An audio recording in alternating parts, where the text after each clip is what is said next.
Dawn, October 25, 1944. Off the Philippine island of Samar, the lookouts of a tiny American escort carrier see something on the horizon that cannot possibly be there. The largest battleship ever built, leading 4 battleships, 6 heavy cruisers and 11 destroyers, bearing down at 30 knots on the smallest, slowest carriers in the United States Navy. What happened over the next 3 hours became the most desperate, and perhaps the most heroic surface action in American naval history. It began with an invasion and a gamble. In October 1944, MacArthur's army stormed ashore at Leyte, America's return to the Philippines. 2 fleets covered the landing: Kinkaid's 7th Fleet close inshore, and Halsey's 3rd Fleet, the fast carriers and battleships, out to sea. For Japan, losing the Philippines meant losing the war.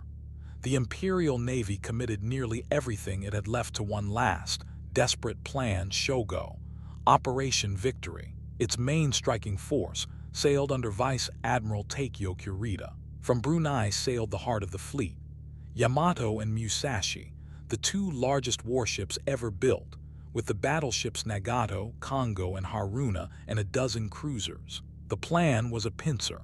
Kurita's center force would thread the San Bernardino Strait from the west. A southern force would push through Surigao Strait. Together, they would fall upon the invasion shipping in Leyte Gulf and crush it. And to make it possible, Japan's aircraft carriers, nearly emptied of aircraft, would dangle themselves far to the north as bait, to pull Halsey's entire striking fleet away from the beaches. First, Kurita had to survive the approach. On October 24th, in the Sibuyan Sea, Halsey's carrier planes found the center force and attacked in waves, over 250 sorties through the day. They concentrated on the biggest target in the world. Musashi absorbed an estimated 19 torpedoes and 17 bombs. After 9 hours, she rolled over and went down, taking more than 1,000 of her crew.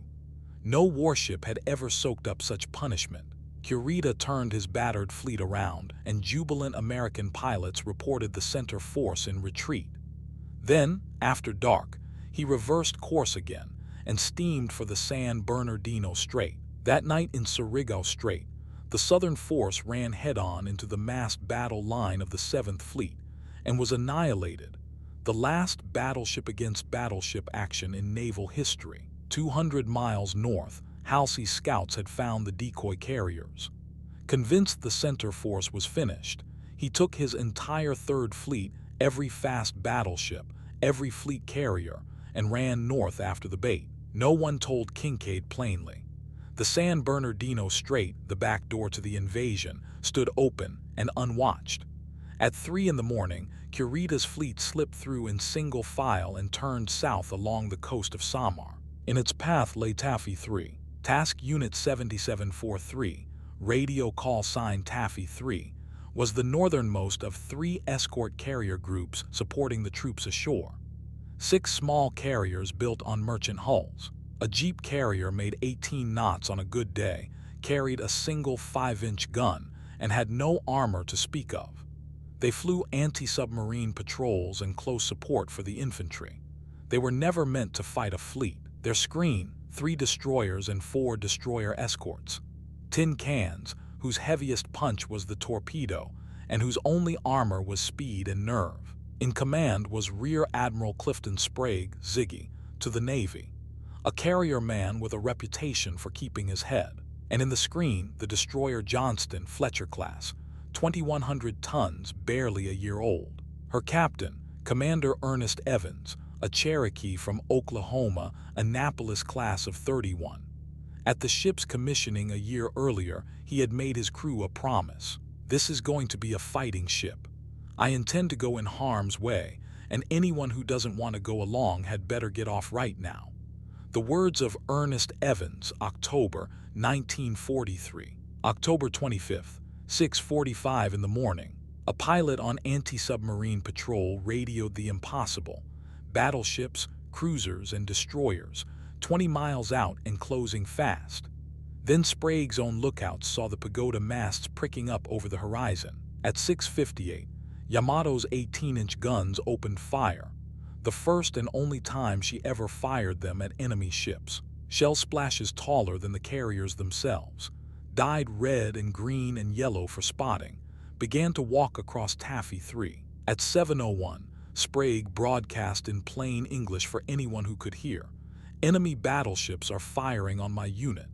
He swung his carriers away, launched every aircraft he had, and ran for a rain squall. The tin cans did what tin cans do. They turned toward the enemy and laid smoke between the giants and their prey. Then Johnston did something more. Without waiting for orders, Evans rang up flank speed, swung out of line and charged the Japanese fleet, one destroyer alone, against a battle line. She closed the heavy cruiser column through a forest of splashes, and at 10,000 yards emptied all 10 torpedo tubes. One of them blew the bow off the cruiser Kumano. Behind her went Hole, Heerman, and Samuel B. Roberts, a destroyer escort half a destroyer's size. Her captain, Robert Copeland, told his crew exactly what they were sailing into: a fight against overwhelming odds from which survival cannot be expected, during which time we would do what damage we could. The words of Lieutenant Commander Robert Copeland to the crew of Samuel B. Roberts. Overhead, every aircraft Taffy 3 could fly, soon joined by the other Taffys, swarmed over the Japanese columns. Wildcat strafed battleship bridges. Avengers attacked with torpedoes, then bombs, then depth charges, then with nothing at all, flying dry runs to force the columns to turn away. They landed on the other group's decks, rearmed with whatever was in the racks, and went straight back. Some pilots flew 10 sorties that morning. It was not enough to stop the cruisers. Gambier Bay, slowest and most exposed, was straddled, then hit, again and again, by cruisers that closed to point-blank range. At 9:07, she rolled over and went down, the only American aircraft carrier ever sunk by naval gunfire. By then Hole and Roberts were gone, and Japanese destroyers had worked around the flanks. Johnston, one engine wrecked, guns in local control, her bridge shot away, turned back one last time to break up a torpedo attack, until she was surrounded and hit from every side. Her survivors watched a Japanese destroyer captain salute her as she went under.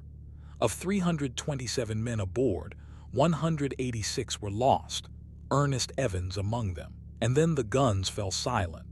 At 9:20, his formation scattered, 3 heavy cruisers sinking or dead in the water. Convinced he was fighting fleet carriers, Kurita broke off the action. Aboard White Plains, a signalman summed up the disbelief of every man in Taffy 3. "God damn it, boys, they're getting away." Why Kurita turned has been argued ever since. He had lost his flagship to submarines 2 days before and swum for his life. He had been awake for 3 days. Whatever the reason, he went back the way he came, and the invasion shipping in Leyte Gulf was never touched. Taffy 3's morning was not over. Just before 11, a new kind of enemy appeared overhead, Zeros that did not pull out of their dives. The Special Attack Corps, the kamikaze. In one of the first organized suicide attacks of the war, a fighter from the flight led by Lieutenant Yukio Seki crashed through the flight deck of St. Lo and exploded in her hangar. Her own bombs and torpedoes finished the work. Within the hour, St. Lo was gone, the first ship in history sunk by organized suicide attack. Then came the longest ordeal, the men in the water. Through a muddle over who was responsible for rescue, the survivors of Gambier Bay, Hole, Johnston, and Roberts drifted for 2 days. Sun, thirst, wounds, and sharks. Over 1,100 men were eventually pulled from the sea alive. The butcher's bill was staggering, and so was what it bought. 5 of Taffy 3's 13 ships were sunk. Half of Kurita's heavy cruisers were sunk or sinking. And of Johnston's 327 men, 186 were lost, among 1,161 Americans killed in all. But the beachhead was untouched. Shogo had failed everywhere, and the Imperial Navy never again sortied as a fleet. Taffy 3's pilots and tin can sailors had done what Halsey's battleships were supposed to be there to do. Where is Task Force 34? The world wonders. Nimitz's query to Halsey, its final phrase mere security padding, never meant to be read, arrived like a slap and stung the admiral for the rest of his life. Taffy 3 received the Presidential Unit Citation. Sprague received the Navy Cross, and the quiet verdict of historians that no admiral ever did more with less. Ernest Evans received a posthumous Medal of Honor, the first Native American in the United States Navy ever so honored. His citation credits the destruction of a hostile ship and the deliberate diversion of the enemy's fire from his carriers to himself. In 2021, explorers found Johnston, 6.5 kilometers down in the Philippine Trench, the deepest shipwreck ever surveyed. Her gun mount still trained to starboard toward the enemy. Her hull number 557 is still legible on the bow. In no engagement of its entire history has the United States Navy shown more gallantry, guts, and gumption. The verdict of historian Samuel Eliot Morrison. If stories like this one deserve remembering, consider subscribing. Thanks for watching.